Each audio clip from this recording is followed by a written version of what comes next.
বিজেপির চামচা চ্যানেল, বিজেপির পাঁচ আটা এরা সেই কুত্তার মতো হয়ে এই রোজিনা এবং এরা সবাই মুসলমান হয়ে মুসলমানদের ক্ষতি করছে টাকার লোভে। মালদায় আফরাজুলকে খুন করলো, দেখালে না? একজন জলসা করতে গিয়ে কি বলেছে, তার পেছনে তুমি লেগে আছো। ফলে তুমি তো মুসলমান জাতির কলঙ্ক। তোমার মধ্যে কি শিক্ষা আছে, তোমার মধ্যে কি সততা আছে, তোমার মধ্যে কি মিলনতিথি আছে, তোমার কি নীতি আদর্শ আছে যে তুমি এক পয়সা খবর করো, নিরপেক্ষ খবর করতে পারো না? আবার তুমি বলে মুসলমান বলে পরিচয় দাও। লজ্জা লাগে তোমাদের মতো মানুষ। সম্রাট কারিমুল্লাহ জিহাদি দুটো কথা বলায় বঙ্গ টিভির রোজিনা এবং শফিকুরের খুব গায়ে লেগেছে। এরা খুব মায়ায় কান্না কাঁদছে। আমি শুধু এদেরকে সম্মান শ্রদ্ধা জানিয়ে অন ক্যামেরায় রোজিনা ম্যাডাম এবং শফিকুর সাহেব আপনাদের দুজনের উদ্দেশ্য বলতে চাই, পশ্চিমবঙ্গে যখন বাঙালি শ্রমিকরা, হিন্দু মুসলমান দলিতরা বিভিন্ন রাজ্যে গিয়ে বাংলা ভাষার কথা বলার অপরাধে তাদের প্রাণ যাচ্ছে এবং এই বিজেপি আরএসএসের দ্বারাই খুন হচ্ছে, আপনাদের চ্যানেল নীরব কেন? একটু জবাব দিতে পারবেন? আজকের পশ্চিমবঙ্গে একের পর এক মুসলমানদের এই আরএসএসের দ্বারায় প্রতিনিয়ত খুন হচ্ছে। আপনারা জানেন, সেই সমস্ত বিষয় নিয়ে এই রোজিনা এবং শফিকুররা কেন নীরব, কেন তাদের চ্যানেলগুলো দেখাচ্ছে না? আজকের রাম রামণী মিটিংয়ের দিন ইমাম রশিদি সাহেবের ছেলে আসানসোলে তাদের প্রকাশ্য দিনের বেলা খুন হলো, তাহলে তখন এই ইউটিউব চ্যানেলে রোজিনাদের নীরব ছিল কেন? আজকের জানেন, কলকাতায় পাক সার্কাস একাধিক ঘটনা ঘটিয়েছে এবং সারা পশ্চিমবঙ্গে ঘটছে। দক্ষিণ 24 বারুইপুর শঙ্করপুরে বজরাম বলিরা করিম মোল্লাকে কুপিয়েছে। দক্ষিণ 24 পরগনার বাসন্তী চড়াবিদ্যায় এই আরএসএসরা রফিককে ভ্যানে বেঁধে পিটিয়ে খুন করেছে। ঘুটিয়ারি শরীফের রবীন্দ্রনগরের শেখ জামিল উদ্দিনকে তালদি আরএসএসের সঙ্গ পরিবার অত্যাচারিত সাম্প্রদায়িক শক্তি তারা শেখ জামিল উদ্দিনের কারেন্টের পোস্টারে বেঁধে হাত পা ভেঙে কারেন্ট শর্ট দিয়ে জীবিত অবস্থায় ঢালাই রাস্তা টানতে টানতে নিয়ে গেছে। বঙ্গ টিভি রোজিনা কেন দেখাতে পারছে না এগুলো? যে শুভেন্দু অধিকারী মুসলমানের নামে প্রকাশ্যই গালাগালি করছে, জিহাদির বাচ্চা বলছে লুঙ্গি বাহিনী, এরা রোহিঙ্গা, এদের বাংলাদেশে তাড়াবো, দেশ থেকে তাড়াবো, এই মুসলমানের বেটারা সাবধান। যেখানে অর্জুন সিং পরিষ্কারভাবে বলছে মুসলমানকে হাতে না মেরে ভাতে মারো, তার দোকানে মাল কিনো, তার সাথে মিশো না, মাদ্রাসাকে টার্গেট করা হচ্ছে। এবং মুসলমানদের বলছে এই শুভেন্দু অধিকারী যে পা আকাশের দিকে বেঁধে ঝুলিয়ে দিয়ে মাথা নিচু করে ছাল ছাড়িয়ে দেওয়া হবে, তখন কিন্তু এই চ্যানেলে দেখানো হচ্ছে না। ফলে একের পর এক আমরা হিন্দু মুসলমান দলিত আদিবাসী শিখ ইসাই দীর্ঘদিন ধরে ভারতবর্ষে বসবাস করি। বিজেপি আসার আগে আমাদের এই সাম্প্রদায়িক দাঙ্গা ছিল না, কিন্তু বিজেপি আসার পর বিজেপির নেতারা যেমন বলছে, আর বিজেপির চামচা চ্যানেল, বিজেপির পাঁচ আটা এরা সেই কুত্তার মতো হয়ে এই রোজিনা এবং এরা সবাই মুসলমান হয়ে মুসলমানদের ক্ষতি করছে টাকার লোভে।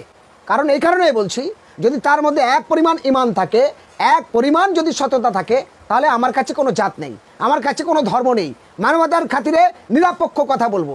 মিডিয়াকে মানুষ কখন ভালোবাসে? মিডিয়ার কাজ কি? মিডিয়ার কাজ হলো আমি দেখবো না কোন দল, আমি দেখবো না কোন গ্রুপের মানুষ, দেখবো না কোনো জাত কোন ধর্ম, যেটা অন্যায় সেটা সঠিকভাবে বলবো। আরে ভাই, অমিত শাহ তো মাথায় চুল নেই, স্বাভাবিক তো টাকলা, তার টাকলা বললে অসুবিধা কোথায়? আমি হোসেন গাজী, আমার হোসেন গাজী বললে আমার অসুবিধা কোথায়? কেউ দাস, তার দাস বললে অসুবিধা কোথায়? কেউ লস্কর বললে অসুবিধা কোথায়? কেউ কালো বললে অসুবিধা কোথায়? কেউ মোটা বললে অসুবিধা কোথায়? অমিত শাহ টাকলা মানুষ, সে তার ভাষায় হয়তো বলেছে। এইবার যেটা বলছি, আজকে নরেন্দ্র মোদীর দ্বারায় গোটা ভারতবর্ষে একের পর এক দাঙ্গা লেগেছে। বাবরি মসজিদের কেন্দ্র করে কি হলো, গুজরাটে কি হলো, একের পর এক। তোমার বঙ্গ নিউজে কভার দেখিয়েছে গুজরাটের দাঙ্গায়, এবং টপ র্যাঙ্কের ক্রিমিনাল হিসাবে সুপ্রিম কোর্টে মামলা পর্যন্ত এসেছিল এই নরেন্দ্র মোদীর বিরুদ্ধে, এই অমিত শাহের বিরুদ্ধে, এবং তাদের কোর্টে হাজিরা দিতে হয়েছিল। পার্লামেন্টে একটা বিলও এসেছিল নরেন্দ্র মোদীর বিরুদ্ধে, নিন্দনীয় বিল। রোজিনা, তোমার জানা দরকার, তখন টপ র্যাঙ্কের ক্রিমিনাল হিসাবে মোদীদের বিরুদ্ধে বলেছিল। ফলে আজকের তারা সরকার পরিচালনা করছে, এখন সেই কথা মানুষ ভুলে যাচ্ছে। ঠিক আছে, যে সরকার পরিচালনা করে তখন সে সকলের প্রধানমন্ত্রী, সে সকলের স্বরাষ্ট্রমন্ত্রী, তাদের কাজ নিরপেক্ষ বিশ্লেষণ করা। আজ ভারতবর্ষের একের পর এক দাঙ্গা হচ্ছে, একের পর এক রাজ্য জ্বলছে, একের পর এক হিন্দু মুসলমান দাঙ্গা লাগাচ্ছে।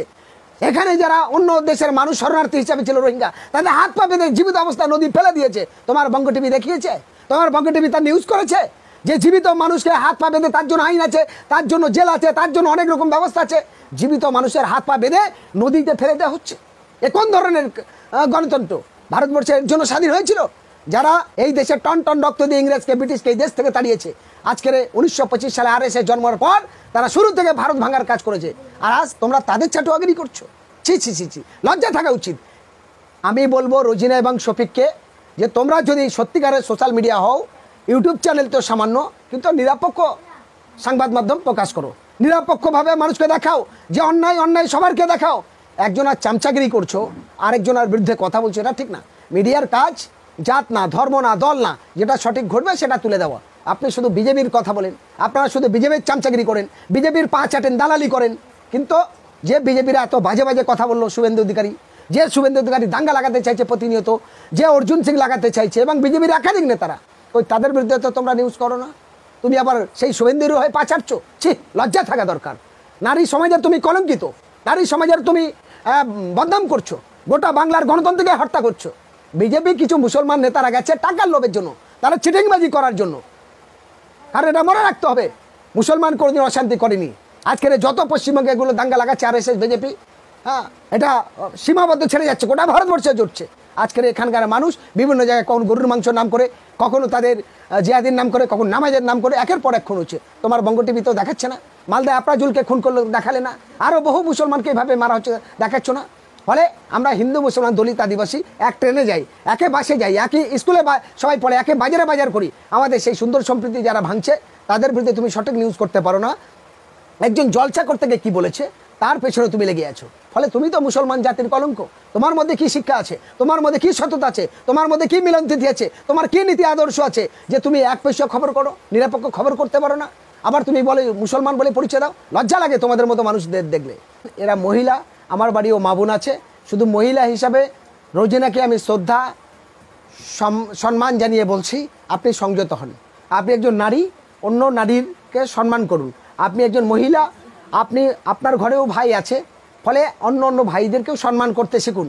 দেশের যারা দাঙ্গা লাগাচ্ছে, দেশে যারা সাম্প্রদায়িক শক্তি বাড়াচ্ছে, তাদের দালালি না করে সমাজকে সঠিক পথে পরিচালনার জন্য সঠিক সংবাদ প্রকাশ করুন। এটাই আমার